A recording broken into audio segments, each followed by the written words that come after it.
Ó, então tá lá. Tô gravando aqui. Vamos lá.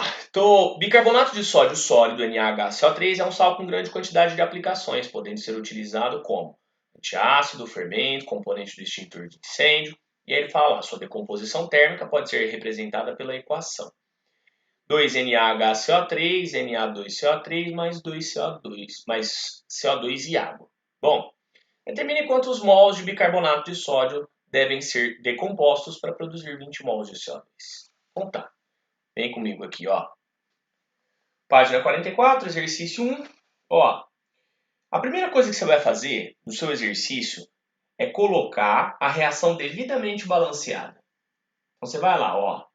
Eu vou copiar NaHCO3. Essa reação é uma decomposição. Ela gera Na2CO3, água e CO2. Como eu te falei, você vai confirmar se sua reação está realmente balanceada. Na, são dois, né? Então tá. 2Na, 2Na, aí um carbono aqui, outro aqui, certo? 2 hidrogênios, certo? Tá balanceado. Então, ó, minha equação tá balanceada. Passo número 1. Primeira coisa que você vai fazer, tá? A gente até discutiu isso aí no finalzinho da outra aula. Aí, você vai, tá? Tentar achar quem participa da sua estequiometria. Como é que você vai fazer isso? Você vai ter sempre que fazer uma continha entre dois participantes. Então, ou é um reagente para um produto, ou é um produto para outro produto. Se a sua reação tem dois reagentes, tá? Você vai ter que fazer, às vezes, reações para duas substâncias, tá? Então, você vai marcar os seus participantes do cálculo. Como é que eu costumo marcar os participantes? Aí é muito particular. Eu uso, tá? Uma setinha em cima da reação, mas você pode marcar do jeito que você quiser. Então eu costumo marcar uma setinha aqui.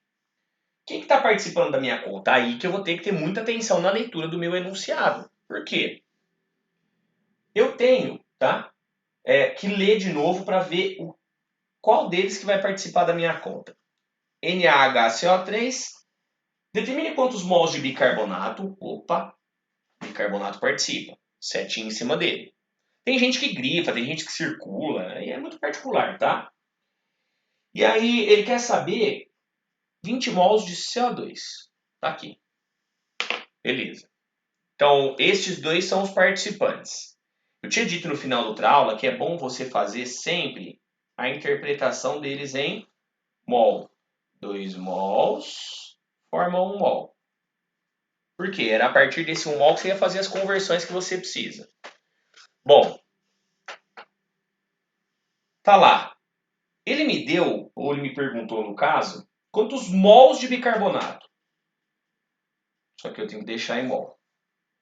E aí, ele me deu 20 mols de CO2. Vou deixar em mol e mol. Não preciso fazer conversões, porque a proporção que eu tiro já é uma proporção em mol. Então, o que eu vou fazer? 2 mols desse cara aqui formam 1 mol. Ah, e se as quantidades fossem diferentes? Você ia converter. Ou mol para massa, ou mol para volume, dependendo do que o exercício te desse. Bom, não me deu nada de diferente. 1 mol, 2 mols formam 1 mol. Aí, eu vou usar as quantidades que ele me deu. De novo na pergunta. Quantos mols de bicarbonato são formados pela decomposição de 20 mols desse cara aqui? Certo? X aqui embaixo. Acabou. Montou sua regra de 3, o exercício acabou. Tá? Porque é o passo mais difícil do seu exercício de estequiometria. A conta, olha aqui, 20 vezes 2, 40. A conta, além de, nesse caso, ela ser fácil, tá? Cada um faz a conta de um jeito. Eu faço de um jeito, você vai ver que seu amigo faz de outro. É muito particular, tá? Então, recapitulando. Escreve a equação devidamente balanceada. Marca os dois participantes, ou com uma setinha, ou tá? Com um círculo, com parênteses, tem quem grife, tá? Aí você vai fazer a interpretação deles em mol, olhar para o enunciado de novo, ver o que ele te traz. Então o enunciado me trouxe 20 mols desse cara e ele quer saber quantos mols desse, então eu deixei os dois em mol. Vai jogar os dados que o enunciado te deu, 20 aqui, o X na incógnita, embaixo do que o que ele quer saber, e fazer sua conta. 20 vezes 2, 40 mols, tá? Um exercício bem simplesinho para a gente ir aquecendo aí um pouco. 2. 2 já é um pouquinho mais puxadinho, vamos lá. Uma das maneiras de impedir que o SO2, um dos responsáveis pela chuva ácida, seja liberado para a atmosfera é tratá-lo previamente com óxido de magnésio, em presença de ar, como equacionado a seguir. Então, ele te deu a equação. Repara como os exercícios eles estão bem tranquilinhos nesse início, que eles te dão as equações. Ó, MgO sólido mais SO2 gasoso, mas tem meio O2 aqui ainda, né? Meio O2 MgSO4.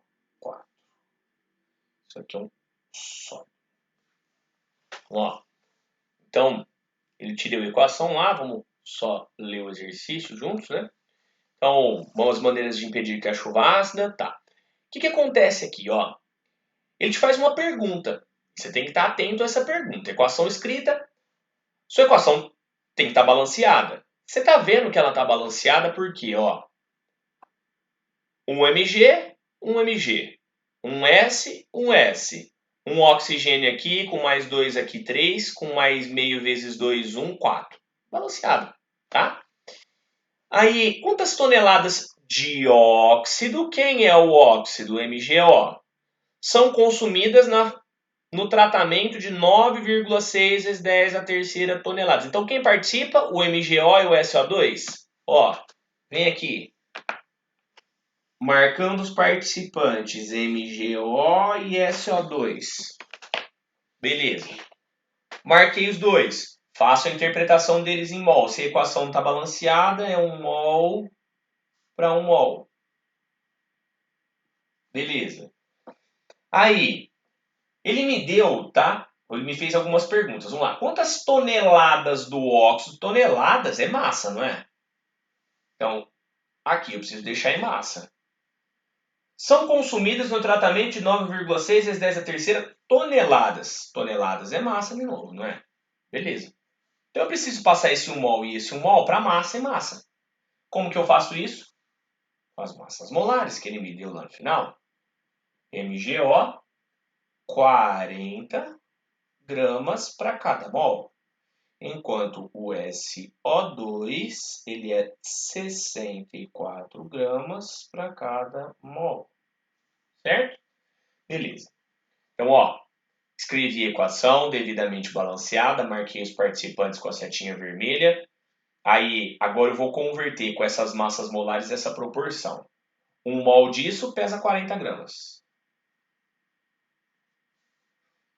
1 mol de SO2 pesa 64. Então, 40 reage com 64. Beleza. Converti, vou jogar o dado do enunciado. O que ele me deu de dado no enunciado? 9,6 vezes 10 a terceira toneladas. Aí, todo mundo talvez fique na dúvida. Ah, Estopa, não tem que converter? Presta muita atenção. Se a sua estequiometria ela é feita de massa de um participante para a massa do outro, você não precisa converter. Por quê? Se eu coloco aqui em gramas, minha resposta sai em gramas. Se eu coloco aqui em toneladas, minha resposta sai em toneladas. Se eu coloco aqui em quilos, a resposta sai em quilos. Mas tudo isso porque ela é o quê? De massa para massa. Então não preciso converter, eu vou deixar aqui em toneladas. Ah, eu quero converter. Bom, se você converter toneladas para gramas, você vai ter que voltar ao raciocínio depois. Porque olha a pergunta que ele fez: quantas toneladas do óxido? Então, se ele quer resposta em toneladas, eu já ponho em toneladas aqui. 9,6, 10 a terceira toneladas, x para cá. Beleza. O que eu disse agora há pouco? Depois que você montou a regra de 3, o exercício morreu, não é? Porque aí você vai fazer a conta do jeito que você está acostumado. X vai ser 40 vezes 9,6 vezes 10 a terceira, dividido tudo por 64. Aí, outra dica. Toda vez que você pega um exercício desse, isso é comum. Vocês têm o costume de sair multiplicando isso aqui. Ah, vou pegar o 40, multiplicar por 99,6 e aí eu vou dividir lá por 64. Gente, é muito mais complicado. E os exercícios, muitas vezes, eles te dão valores que você consegue simplificar. Então, o que vai acontecer? Presta atenção, ó. Você tem aqui, tá? 40 vezes 9,6. Até aqui, essa conta não está tão simples. E o 64? Presta atenção. Você consegue enxergar que se fosse 96 e 64, dava 1,5 essa divisão? Certo? Mas não é 96, é 9,6. E como é que eu resolvo isso? Opa, eu vou tirar esse zero daqui, vou andar uma casa para cá e vai virar 96, não vai? Opa, 96 com 64 dá 1,5, certo? 4 vezes 1,5 dá 6. Potência eu deixo lá, 6 vezes 10 a terceira toneladas, certo? O e o N. Aí. 6 vezes 10 a terceira toneladas, que é a resposta que está na letra D. Mas, te adianto, isso aqui, eu enxerguei a simplificação. Não é muito comum, não é tão fácil, na verdade não é nem que é comum, é muito fácil de você enxergar. Tá? Muitas vezes eu faço exercícios às vezes sem ver a simplificação, mas tá? Se você não tiver confiança de fazer simplificando assim, multiplica. Pode demorar um pouco mais, mas é melhor ser acertado que ganhar tempo só, tá? Mas aqui é muito particular. A conta aqui eu faço de um jeito e tenho certeza que cada um de vocês faz de uma maneira diferente, tá bom? Então tá aí, resposta da letra D, exercício 2. Tá feito. Beleza. Bom, o terceiro. Então, você repara que o modelo de resolução é muito parecido com o anterior, tá? Escreve a equação, marca os participantes, interpreta a proporção, converte, pontua a conta, tá? Terceiro exercício. Bom, terceiro exercício ele diz o seguinte, vamos ler comigo, ó. A reação química da produção de fosfina pode ser representada pela equação ALP sólido, 3H2O líquido, AlOH3 sólido e PH3 gasoso. Ele deu até o nome de quem é quem, né? Tá? Fosfeto, fosfina e tudo mais. Considerando que toda a massa de fosfeto de alumínio reagiu com água e que o rendimento da reação é de 100%, o volume aproximado... Deixa eu ver, pera, Juliana. Ganha. Então, eu concordo. Isso aí, Juliana, a sua pergunta é até interessante, porque eu costumo dizer o seguinte: mol, estequiometria, essas coisas, isso aqui é igual andar de bicicleta. Todo mundo, quando é pequeno, começou a andar de bicicleta, tá? Você tinha dificuldade, caía, ralava, tombava, fazia um monte de coisa. Tem gente, eu já tive aluno meu que me disse que até hoje não consegue andar de bicicleta. Talvez tenha alguém entre vocês que não saiba, tá? Mas andar de bicicleta, no começo, é muito complicado porque você fala, nossa, é impossível ficar em pé em cima da bicicleta. Eu não consigo equilibrar. Só que a hora que você aprende, você ganha confiança, aí você faz todos. Então, isso aí que você me falou é mais ou menos a mesma coisa. Quando você pega a manha de fazer um exercício de estequiometria, ou você cria o hábito de ir fazendo as contas desse jeito, essas sacadas, você vai ver como vai ficando muito mais fácil. E todos você vai querer resolver do mesmo jeito. Todos do mesmo jeito, entendeu? Então isso é muito hábito, tá? Então, se quem quiser, comece a criar o hábito de fazer desse jeito. Procura uma simplificação. Se não achar, beleza. Aí você manda a conta do jeito que tem que ser, porque tem exercício que realmente não dá. Tem uns, ó. Eu não sei se é esse, acho que é o terceiro. O terceiro acho que dá, tá? O terceiro a gente consegue fazer olhando para as alternativas. Você vai ver depois como a gente consegue às vezes matar olhando para as alternativas, que é esse aqui, tá?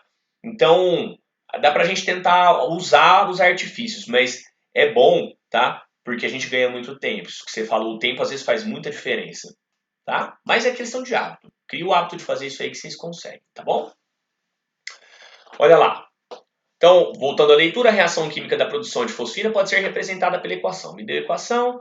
Considerando que toda a massa de fosfeto de alumínio reagiu com a água e que o rendimento da reação é de 100%, o volume aproximado de fosfina produzido no local em litros é...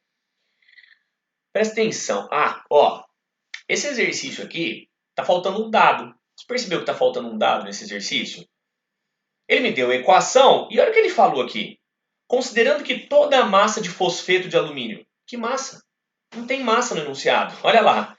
Considerando que toda a massa de fosfeto de alumínio reagiu com água e que o rendimento da reação é de 100%, ele não me deu a massa, tá? Por quê? Esse exercício da FATEC, ele é aqueles exercícios que ele pega um texto e usa para duas questões. E quem fez o material não usou, não colocou o texto.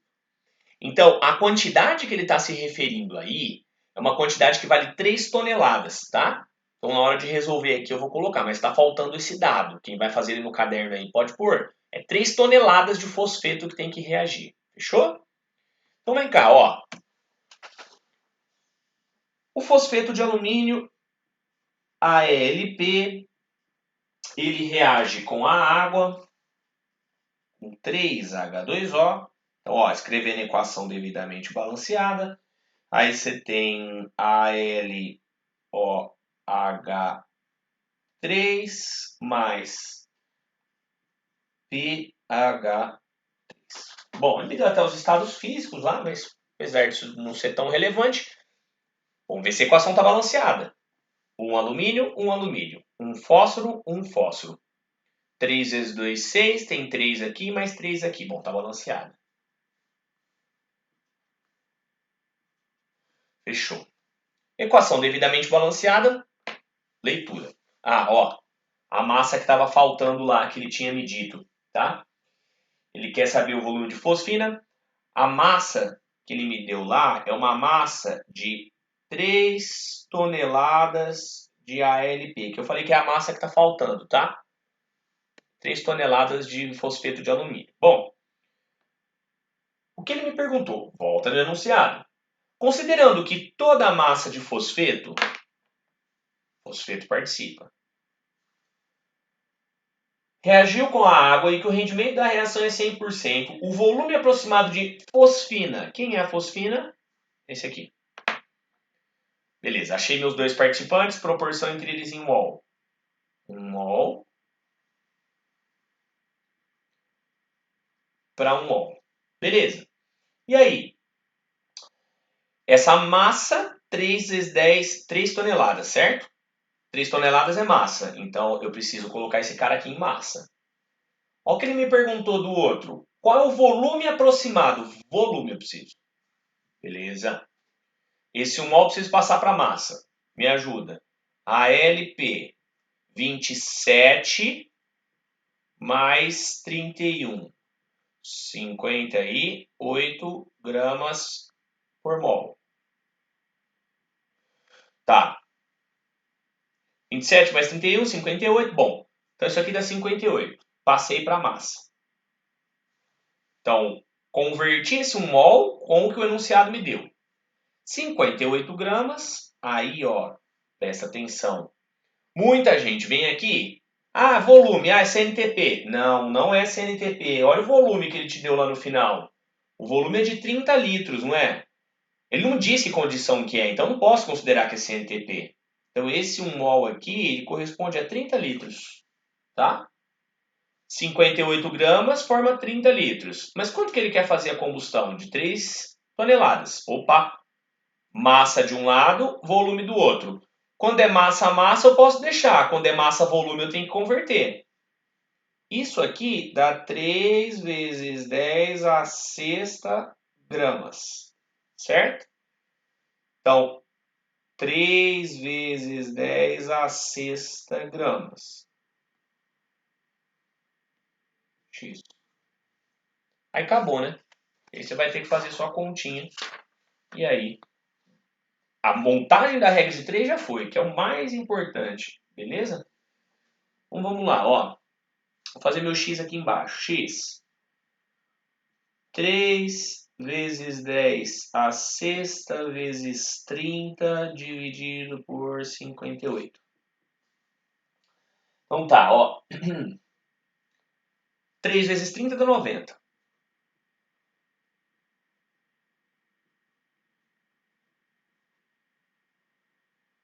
Dividido por 58. Bom, aí é o seguinte. Você já sabe que sua potência vai dar vezes 10 a sexta, certo?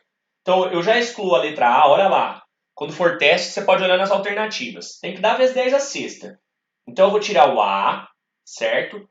Eu vou tirar o B. O C vou ter que fazer, não vai ter jeito. Aí o D eu posso tirar também. Então, ó, eu excluí o A, o B e o D. Deixei os dois que tem aí, tá? Potência de 10 a sexta. Notação de 10 a sexta. Aí você vai ter que ver. Bom, eu tenho duas alternativas. Uma é 3,33 e a outra é 1,55. Presta atenção, 90 é quase 100, certo? 58 vezes 2 dá 116.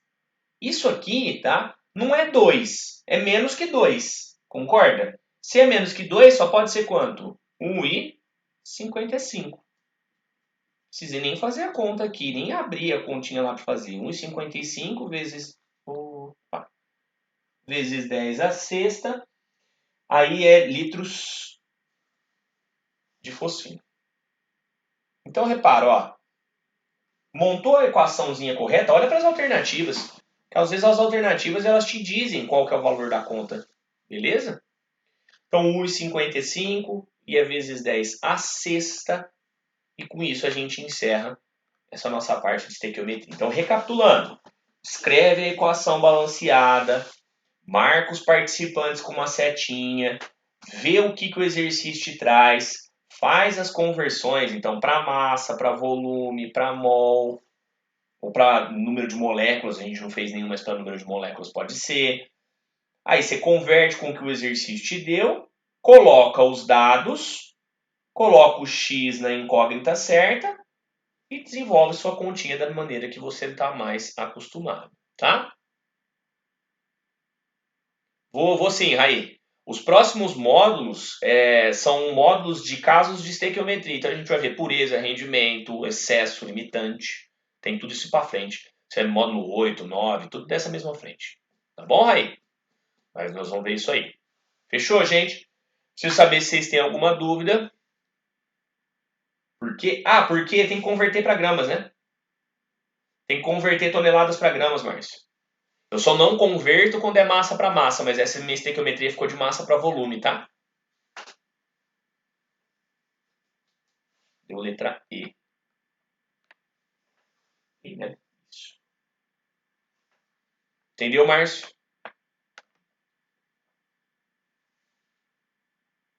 Entendeu? Ah, então tá. Então, ó. Encerramos nossa apostila 1 aqui. Fechou? Encerramos essa apostila 1 e agora como a gente está 2 aulas na frente 3, tá?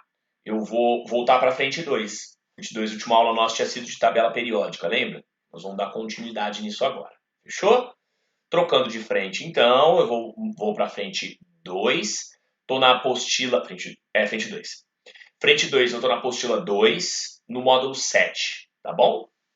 Então, vamos lá. Vou colocar a folhinha aqui.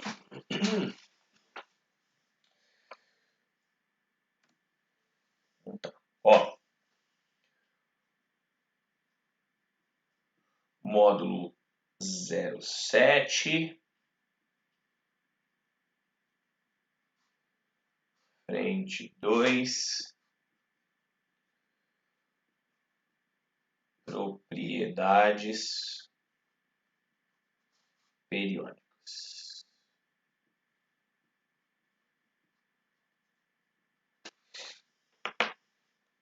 Então tá, deixa eu só...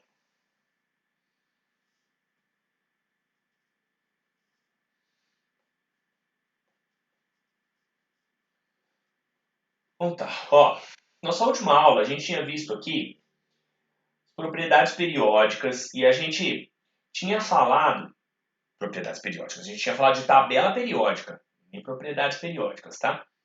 A gente estava falando de tabela periódica, da classificação periódica dos elementos, como é que a gente localizava um elemento na tabela, todos esses detalhezinhos aí que a gente tem em relação às características dos elementos da tabela e entre outras coisas. Bom, A gente vai começar agora a entender, tá, o que é uma propriedade periódica e de que maneira que eu relaciono essas propriedades.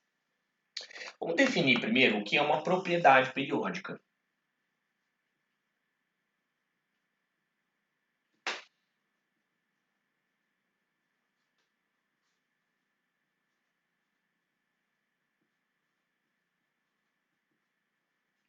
Bom, quando eu falo de coisas que são periódicas, tá? Quando você está lá, por exemplo, na aula de geografia, seu professor ele vai lá e fala, em janeiro a gente tem no clima chuvas periódicas. Todo mundo acaba associando período com tempo. E essa é uma associação muito feita na física, por exemplo. Quando você está vendo um movimento circular, você vê o período, que é um tempo que demora para o corpo dar uma volta naquela trajetória circular que ele tem. Tá bom? Você fala de período também, você pode falar de período de ondas, né? Que é o tempo que demora, tá? Para a onda ir de crista a vale, chama de período dela, né? Então, a gente está acostumado a relacionar período com tempo. Mas aqui eu não vou relacionar período a tempo. Porque uma propriedade, ela não está, uma propriedade química, eu não relaciono com o tempo. Mas sim com o quê? Com o número atômico. A gente tinha visto que a tabela periódica ela tinha como objetivo central agrupar os elementos que tinham a mesma característica química. E a característica química depende do número atômico, como a gente já falou, não é? Então, o que é uma propriedade periódica? É uma propriedade que ela mantém um comportamento semelhante num dado intervalo de número atômico, tá? Então, propriedade periódica é uma propriedade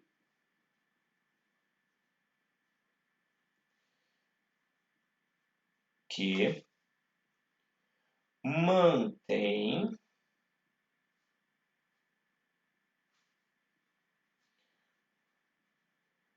comportamento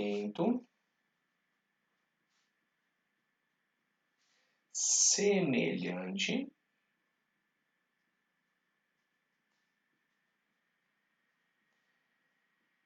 em um dado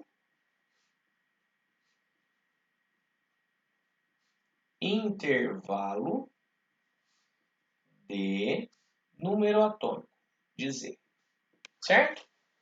Aí é o seguinte, todo mundo pergunta, eu posso associar então esse período que você está falando com o período da tabela periódica? A gente estudou isso há algumas semanas, né? Pode estudar sim, tá bom? Pode associar, quer dizer, pode associar essa propriedade ao período, tá bom? Então, o período é justamente chamado de período por causa disso. Porque quando acaba um período e começa o outro, a propriedade se repete. Se repete. Por isso que a gente chama de tabela periódica. Propriedades que se repetem periodicamente, tá bom? Um dado intervalo de número atômico. Existe um conjunto grande de propriedades periódicas. Tem propriedade também que ela é aperiódica, tá? Ela não mantém um comportamento semelhante num dado intervalo de tempo. Então, essa propriedade, ela faz o quê? Ou ela só aumenta ou ela só diminui, mas ela não mantém um comportamento semelhante. Bom, a primeira propriedade periódica que a gente vai estudar nesse nosso módulo aí é uma propriedade que a gente chama de raio atômico.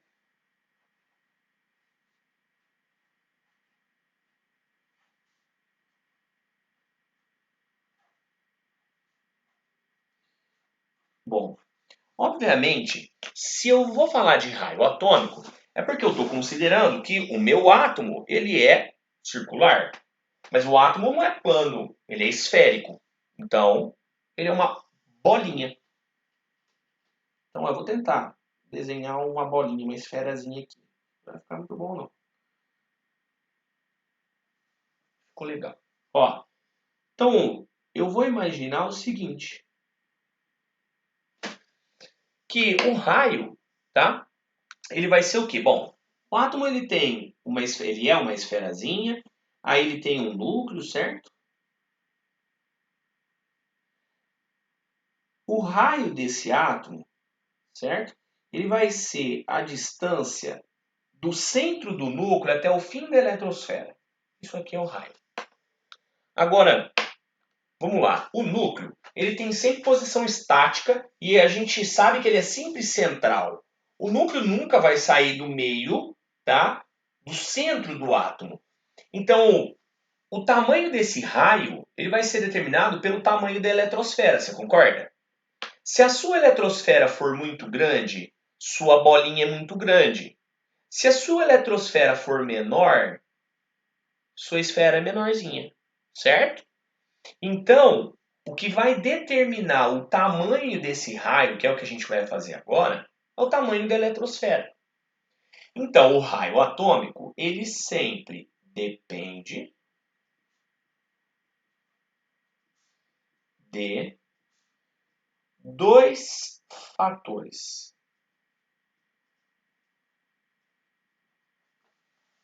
Certo? Quais dois fatores? Como eu te falei, ele depende do tamanho da eletrosfera. Está diretamente relacionado ao tamanho da eletrosfera. Agora, vamos lá. A eletrosfera, a eletrosfera de um átomo qualquer, ela é, na verdade, tá diretamente ligada ao número de camadas que eu tenho. Você concorda? O fator talvez mais óbvio para a gente, que é justamente o primeiro fator. Primeiro não, né? Vou chamar de A, tá? Para não confundir as numerações. Então depende de dois fatores. A, o número de camadas.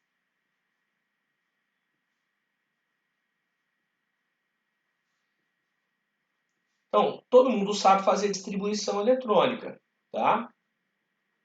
Número de camadas ou níveis.